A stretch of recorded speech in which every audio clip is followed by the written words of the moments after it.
Hello fellow investors, இந்த வீடியோவை நான் மார்னிங்கே ரெக்கார்ட் பண்ணுறேன். இன்றைக்கி மார்க்கெட்ஸ் ரொம்ப மோசமாக பெர்ஃபார்ம் பண்ணிகிட்ருக்கு. ஸோ நம்ம இண்டிவிஜுவல் ஸ்டாக்ஸ் பற்றி பெருசாக டிஸ்கஸ் பண்ணாமல் சில இண்டிவிஜுவல் ஸ்டாக்ஸ் பற்றியும் டிஸ்கஸ் பண்ணலாம். பட் ஓவராலாக இன்றைக்கி மார்க்கெட்டில் நம்ம எப்படி பிஹேவ் பண்ணணும், இந்த மாதிரியான டவுன்ஃபாலை எப்படி ஃபேஸ் பண்ணணுங்கிற சில விஷயங்கள் உங்கள் கூட ஷேர் பண்ண போகிறேன். நம்ம வழக்கம் போல் ப்ராட் மார்க்கெட் இண்டெக்ஸஸ்லேயே ஸ்டார்ட் பண்ணிடுவோம். ஆப்வியஸாக இது கொஞ்சம் ஃப்ளக்சுவேட்டிங்காக தான் இருக்கும். இந்த வீடியோ ரெக்கார்ட் பண்ணும்போது நிஃப்டி 50 1.68% ரெட்டில் ட்ரேட் ஆகிட்டுருக்கு. Nifty next 50 2.2%, mid cap and small கேப்பும் கிட்டத்தட்ட 2.2% மேலே தான் ரெட்டில் ட்ரேட் ஆகிட்டுருக்கு. செக்டோரலாக நிஃப்டி ஆட்டோ கிட்டத்தட்ட 1.7% ரெட்டில் ட்ரேட் ஆகிட்டுருக்கு. இன்றைக்கி ரொம்ப அஃபெக்டட் செக்டர்ஸ்ன்னு பார்த்தீங்கன்னா PSU bank and metals. Private பேங்க்குமே இன்றைக்கி கொஞ்சம் சுமாராக தான் பர்ஃபார்ம் பண்ணிகிட்ருக்கு. HDFC has been a laggard today also. தீமேட்டிக்காக பார்த்தீங்கன்னா எல்லாமே ரெட்டில் தான் ட்ரேட் ஆகிட்டுருக்கு. So it's a broad market sell off. Specific நியூஸுக்காக ஆப்வியஸாக எந்த செக்டாரோ தனிப்பட்ட முறையில் அடி வாங்கலை, எந்த ஸ்டாக்ஸோ தனிப்பட்ட முறையில் அடி வாங்கலை.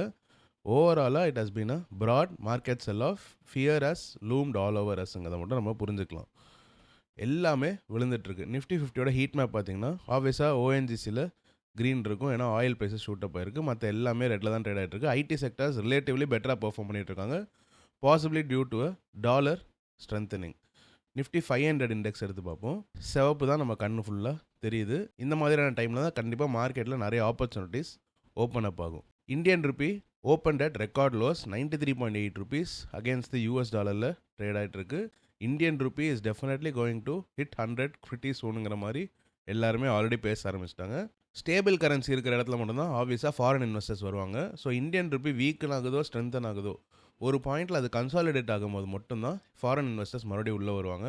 அதுக்கு முதல்ல இந்த வார் நிறுத்தணும். அதுக்கப்புறம் ஏர்னிங்ஸில் இந்தியா கொஞ்சம் நல்ல ப்ராஸ்பெக்ட்ஸ் காட்டணும். ஓவரால் ஜிடிபி க்ரோத்தை சஸ்டைனபிளாக வச்சுக்கணும். அவங்களோட கரண்ட் அக்கௌண்ட் டெஃபிசிட்டில் என்ன இம்பேக்ட் இருக்குங்கிறதெல்லாம் பார்க்கணும். இந்த மாதிரி நிறைய விஷயங்கள் இருக்குது. So we have to be patient. We have no other choice. The one edge that is probably the strongest is the time horizon. And even Jeff Bezos says that a lot of his competitors are focused on the next 1, 2, or 3 years. And he said that Amazon always took the approach of looking out longer, looking out 5 or 7 or 10 years. And he said that when they looked out longer and they invested with that longer time horizon, they got an edge. And they were willing to make investments where they knew that the payoff is not going to come in 3 years. So I think, yes, the ability of an investor to think longer term. And this is one of the reasons why the index does so well. The index is too dumb to know that it owns Microsoft. It's too dumb to know that it owns Alphabet. And it's too dumb to sell these things. And it keeps these things endlessly forever. So you look at the S&P 500 index, for example, which is 500 for the most part great businesses.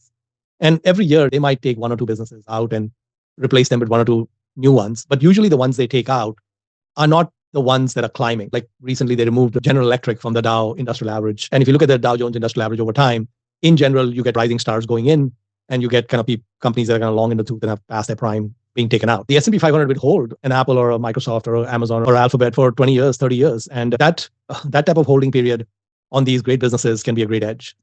கோல்டுமே decline ஆகிட்டு இருக்கு. 2.91% ரெட்டில் trade ஆகிட்டு இருக்கு. நிறைய பேர் வார் டைமில் gold ஏறணுமே, ஏன் ஏறலங்கிற மாதிரி கேட்குறாங்க.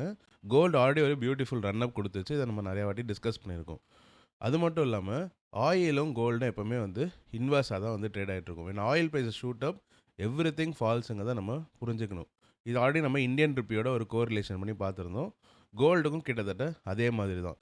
ஆயில் ப்ரைஸஸ் எப்போ ஸ்டெபிலைஸ் ஆகுதோ அப்போ தான் கோல்டு மறுபடியும் ஏற ஆரம்பிக்கும். அப்போ தான் இந்தியன் ருப்பி ஓரளவுக்கு ஸ்டெபிலைஸ் ஆகும். ஓவராலாக stocks will also start going up. So ultimately every thing depends on oil. இப்போது ஹெச்டிஎஃப்சி பேங்க் பற்றின ஒரு அப்டேட் இருக்குது. ஹெச்எஸ்பிசி டார்கெட் ப்ரைஸை கட் பண்ணியிருக்காங்க. 1070 rupees அவங்களோட ப்ரீவியஸ் ப்ரைஸ் டார்கெட்டாக இருந்தது. இப்போ 990 rupees கம்மி பண்ணியிருக்காங்க. இது ஒரு பெரிய இறக்கம்லாம் கிடையாது. இன்னுமே பை ரேட்டிங் தான் ஹோல்ட் பண்ணுறாங்க. இங்கேருந்து பார்த்தாலும் கிட்டத்தட்ட ஒரு 30% அப்சைட் இருக்கிற மாதிரி தான் காட்டுது. இந்த ப்ரைஸ் டார்கெட்டை கட் பண்ணுறதுக்கு என்ன காரணம் எனக்கு பர்சனலாக தெரியல. பட் யூஸ்வலாக இந்த மாதிரியான ப்ரோக்கரேஜஸ் ஷேர் ப்ரைஸ் விழுந்துகிட்டே இருக்கும்போது அவங்களோட ப்ரைஸ் டார்கெட்ஸையும் அதை ஃபாலோ பண்ணிகிட்டே கொண்டு வருவாங்க. ஷேர் ப்ரைஸ் ரெக்கவர் ஆகும்போது மறுபடியும் ப்ரைஸ் டார்கெட்ஸை ஏற்ற ஆரம்பிச்சிடுவாங்க, அப்கிரேட்ஸ் கொடுப்பாங்க. ஸோ இப்போதைக்கு we can see a wave of டவுன் கிரேட்ஸுங்க தான் நான் எதிர்பார்க்குறேன். கண்டினியூஸாக ப்ரோக்கரேஜஸ் டவுன் கிரேட்ஸ் கொடுத்துட்டே வர போகிறாங்க. திரும்ப ஹெச்டிஎஃப்சி பேங்க் கன்சாலிடேட் ஆகி ரெக்கவர் ஆகும்போதோ இல்லை வி ஷேப் ரெக்கவரி கொடுக்கும்போதோ கண்டிப்பாக ப்ரோக்கரேஜஸ்லாம் அப்கிரேட் பண்ணி ப்ரைஸ் டார்கெட்ஸை ஏற்ற ஆரம்பிச்சிடுவாங்க. இதை நம்ம காலங்காலமாக பார்த்துட்ருக்கோம். ஹெச்டிஎஃப்சி பேங்க்குக்கும் அது ஒரு விதிவிலக்காக இருக்காதுங்க தான் நான் பர்சனலாக பிலீவ் பண்ணுறேன்.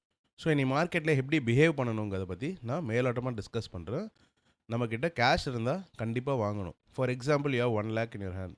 நீங்கள் ஒரு ஸ்டீப் ஃபாலுக்கு கொஞ்சம் பணத்தை ஒதுக்கி வச்சுட்டு உங்களோட ரிஸ்க் கேபிட்டலுக்கு ஏற்ற மாதிரி 30%, 40%, சம்டைம்ஸ் 50-60% ஒதுக்கி வச்சுட்டு மீதி இருக்கிற பணத்தை எவ்ரி டிப்பில் உள்ளே என்டர் பண்ணிக்கிட்டே வரணும். அப்படி என்டர் பண்ணிக்கிட்டே வரும்போது, இன்ஃப்யூஸ் பண்ணிக்கிட்டே வரும்போது, ஒரு பாயிண்ட்டில் உங்களோட ஸ்டீப் ஃபால் ரேஞ்சுக்கு அது வந்து விழும். அப்போ நீங்கள் வந்து மீதி பணத்தை லம்சமாக போடுறது ஒரு நல்ல ஸ்ட்ராட்டஜியாக இருக்கும். இதுதான் என் பாயிண்ட் ஆஃப் வியூவில் பெஸ்ட்டு ஸ்ட்ராட்டஜியாகவும் தோணுது. நீங்கள் எப்படி பண்ணுறீங்க, இல்லை இதை விட பெட்டர் ஸ்ட்ராட்டஜி உங்கள் மைண்டில் இருக்காங்க, அதை கமெண்ட் செக்ஷனில் ஷேர் பண்ணுங்கள். நான் பெரிய பெரிய இன்வெஸ்டர்ஸ் பேசி கேதர் பண்ணி இன்ஃபர்மேஷன் வச்சு பார்க்கும்போது, staggered investing is the best when you are trying to catch a falling knife. Sometimes ஸ்டாக்ஸில் இப்படி இன்வெஸ்ட் பண்ணுவாங்க. இப்போ மார்க்கெட்டே விழும்போது ஆப்வியஸாக நீங்கள் ஒரு இண்டெக்ஸ் இன்வெஸ்டராக இருந்தீங்க, இல்லைனா ஒரு பர்டிகுலர் மியூச்சுவல் ஃபண்டில் இன்வெஸ்ட் பண்ணிட்டு வரீங்க, இல்லைனா ஒரு பேஸ்கெட் ஆஃப் ஸ்டாக்ஸில் இன்வெஸ்ட் பண்ணிட்டு வரீங்கன்னா, அந்த போர்ட்ஃபோலியோட டிப்புக்கு ஏற்ற மாதிரி நீங்கள் கேபிட்டல் இன்ஃப்யூஸ் பண்ணலாம். நீங்கள் இண்டிவிஜுவல் ஸ்டாக் பிக் பண்ணுறீங்க, இல்லை ஸ்பெசிஃபிக்காக ஃபியூ ஸ்டாக்ஸில் ஃபோக்கஸ் பண்ணிங்கன்னா, அந்த ஸ்டாக்ஸோட டிப்ஸ் ஏற்ற மாதிரி நீங்கள் இதை பிளான் பண்ணிட்டு வரலாம். நான் என்ன பண்ண போகிறேங்கிறத உங்கள் கூட ஷேர் பண்ணிடுறேன். என்கிட்ட இப்போதைக்கு எந்த ஃபண்ட்ஸுமே இல்லை. ஸ்டீப் ஃபாலுக்கு ஆப்வியஸாக சில பேக்கப் ஃபண்ட்ஸ் எல்லாருமே வச்சுருப்பாங்க. நான் அதை மட்டும் தான் வச்சிருக்கேனே தவிர, இந்த ஸ்டாகர்ட் இன்வெஸ்டிங் ஃபேஷனை நான் ஆல்ரெடி எக்ஸாஸ்ட் பண்ணிட்டேன். நெக்ஸ்ட் மந்த் தான் என்னோட பர்ச்சேசஸை ரெஸ்யூம் பண்ணுவாங்க, உங்கள் கூட ஷேர் பண்ணியிருந்தேன். ஸோ என்னால் இப்போது வேடிக்கை பார்க்குறது தவிர எதுவுமே பண்ண முடியாது. நான் வச்சிருக்கிற கம்பெனிஸ் மேலே எனக்கு முழு நம்பிக்கை இருக்குது. இந்த வார் முடியும் போதோ, இல்லை இந்த வார் சப்சைட் ஆகும்போதோ, இல்லை யூஎஸ் ஈரான் ஒரு சீஸ்ஃபயர் அக்ரிமெண்ட் வந்துட்டாங்கனாலோ, கண்டிப்பாக இந்த ஸ்டாக்ஸ்லாம் சீக்கிரமே ரெக்கவர் ஆகும் நான் ஸ்ட்ராங்காகவே பிலீவ் பண்ணுறேன். So I'm just going to holding your positions தவிர இப்போது வேறு எந்த பெட்டர் ஸ்ட்ராட்டஜி எனக்கு பர்சனலாக தெரியல. நீங்கள் செல் பண்ணிவிட்டு பாட்டமை கேட்ச் பண்ண நினச்சிங்கன்னா அது பண்ணுறதுக்கான டைம் முன்னாடியே இருந்திருக்கும். நிறைய பேர் நான் விற்றுட்டேன், கீழே வந்தால் வாங்குறேங்கிற மாதிரி சொல்லியிருந்தாங்க. எத்தனை பேர் இந்த ஃபால்லையும் வாங்குவாங்கிறது ஒரு கேள்விக்குறி தான். So don't delay. இந்த மாதிரியான டைம்ஸில் இன்வெஸ்ட் பண்ணுறதுக்கு ரொம்ப கஷ்டமாக இருக்கும். மனதளவில் நிறையா பெயின் கோத்ரூ பண்ண வேண்டியிருக்கும். ரஷ்யா உக்ரைன் வார் அப்போ கூட நிஃப்டி 17-20% கரெக்டாக இருந்தது. அங்கேருந்து வந்து ஒரு வி ஷேப் ரெக்கவரி தான் கொடுத்துருந்தது. ஷார்ட் பீரியட் ஆஃப் டைம்லேயே மார்க்கெட்ஸ் மறுபடியும் நியூ ஆல் டைம் ஹைஸை டச் பண்ண ஆரம்பிச்சிருச்சு. அந்த மாதிரி தான் இந்த வாட்டியும் நடக்க போகுது. பட் எப்போ நடக்குதுன்னு தான் நம்மளுக்கு தெரியாது. அந்த அன்சர்டனிட்டியை தாங்க முடியாமல் தான் நிறைய பேர் வந்து கேஷாக ஹோல்ட் பண்ணுறாங்க, இன்வெஸ்ட் பண்ணாமல் வெயிட் பண்ணிகிட்ருக்காங்க, ரீபவுண்ட் வரணும் வாங்குறங்கிற மாதிரிலாம் சொல்லிட்டு இருக்காங்க. But usually that doesn't work. நான் அதை ஹார்ட்வேல தான் கற்றுக்கிட்டேன். நான் அந்த மாதிரி பாட்டமை கேட்ச் பண்ண ட்ரை பண்ணியோ, இல்லை ரீபவுண்ட் வேணால் வாங்க ட்ரை பண்ணியோ அடி வாங்கியிருக்கேன். அதனால் நான் என்னோடய எக்ஸ்பீரியன்ஸாக ஷேர் பண்ணுறேன். You might get lucky. நீங்கள் ரீபவுண்டை கேட்ச் பண்ணுறதுல லக்கியாக இருக்கலாம், இல்லை பாட்டமை கேட்ச் பண்ணுறதுலேயும் லக்கியாக இருக்கலாம். பட் கண்டிப்பாக நான் கரெக்டாக ப்ரெடிக்ட் பண்ணிட்டேன் அப்படின்னு நீங்கள் சொல்கிறதுக்காக யாரும் எந்த அவார்டும் கொடுக்க போதில்லை. ஸோ இந்த மாதிரியான டைமில் இன்வெஸ்ட் பண்ணுறதுக்கு யோசிக்காதீங்க. இது ரீபேலன்ஸ் பண்ணுறதுக்கு ஒரு நல்ல டைமாக இருக்குங்க தான் நான் பர்சனலாக பிலீவ் பண்ணுறேன். ரீபேலன்ஸ் இன் த சென்ஸ், உங்களோட வீக் லிங்க்ஸை கட் பண்ணிவிட்டு நல்ல strong stocks which have also ஃபாலனில் அந்த பொசிஷன் ஆட் பண்ணிங்கன்னா அது இன்னும் குயிக்காக ரெக்கவர் ஆச்சுன்னா ஆப்வியஸாக உங்கள் கேபிட்டல் இன்னுமே பெட்டர் ரிட்டர்ன்ஸ் காட்டுறதுக்கான வாய்ப்புகள் இருக்குது. இந்த மாதிரியான விஷயங்கள் நீங்கள் பண்ணலாம். பட் ஆக்ஷன் பண்ணணுமே, நம்ம ஏதாவது ஒரு ஆக்டிவிட்டி பண்ணியே ஆகணுமேங்கிற கட்டாயத்துக்காக எந்த சேஞ்சஸும் பண்ணுறது என்னோடய பாயிண்ட் ஆஃப் வியூவில் தவறான முடிவாக தான் இருக்கும். மோஸ்ட் ஆஃப் த டைம்ஸ் எதுவுமே பண்ணாமல் வேடிக்கை பார்க்குறது தான் பெஸ்ட்டு ஸ்ட்ராட்டஜியாக இருந்திருக்கு.